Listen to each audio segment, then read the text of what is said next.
శివాయ బ్రహ్మణే నమ. వీరబ్రహ్మేంద్ర స్వామినే నమో నమ. జై వీరబ్రహ్మ, జై గోవిందమాంబసి.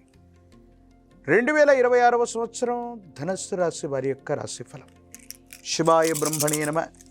వీరబ్రహ్మేంద్ర స్వామినే నమో నమ. వచ్చినటువంటి ఫలితం 4. ఖచ్చితంగా చతుర్థ స్థానంలో శని భగవానుడి యొక్క సంచారం.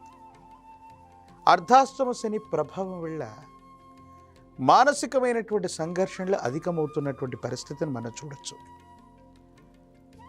దైనందిన జీవితంలో ధనుసు రాశి జాతకుల యొక్క జీవన గమనంలో అర్ధాష్టమ శని వల్ల కుటుంబపరమైన అంశాలు, వ్యక్తిగతమైనటువంటి జీవితంలో కొన్ని ఇబ్బందుల్ని మనం చూడబోతున్నాం. మనసు ప్రశాంతత లేకపోవడం, కుటుంబ పరిస్థితులు కూడా సరిగ్గా లేకపోవటం, అనుకున్నటువంటి పనులు కాకపోవటం ఆలస్యం అవుతుంది.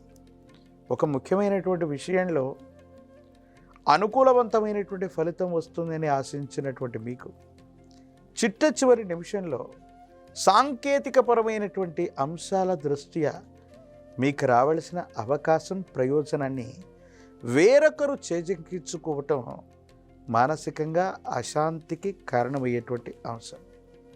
ఎంతో ప్రయత్నం చేస్తున్నాం, అనునిత్యం ప్రయత్నించినప్పటికీ కూడా అనుకున్నది జరగట్లేదన్నటువంటి ఆలోచన కలుగుతూ ఉంటుంది. ఆర్థికపరమైనటువంటి అంశాల్లో కూడా ధనం రాకపోవటం, కొంతమంది వ్యక్తులతో, సన్నిహితులతో, మిత్రులతో అకారణంగా విరోధాలు ఏర్పడటం, సహకరించవలసినటువంటి వ్యక్తులతో కొంతమంది వేరొకరు చెప్పినటువంటి మాటని వారు వాస్తవం అనుకొని మనతో మిత్రత్వం కలిగినటువంటి వాళ్ళు కూడా కొన్ని విషయాల్లో అపార్థం చేసుకుంటారు. కాబట్టి మనం పొరపాటు చేయకపోయినా కొన్ని అంశాలకు సంజాయిషి ఇచ్చుకోవాల్సిన పరిస్థితి, నిరాశ నిస్పృహలకి కారణమైనటువంటి ఇలాంటి సందర్భాలు ఉన్నప్పటికీ కూడా ధనుసు